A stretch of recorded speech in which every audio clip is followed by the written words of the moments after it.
Venerdì 22 luglio sono accorsi centinaia di giovani fans per il concerto dei Sonora, i due fratelli veronesi che per la prima volta si sono esibiti nel castello di Este.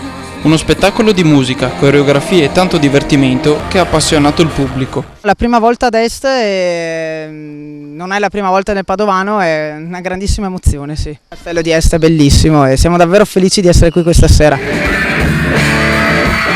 Sarà online nei prossimi giorni il video con le immagini del concerto e l'intervista in esclusiva per Pianura News con Luca e Diego.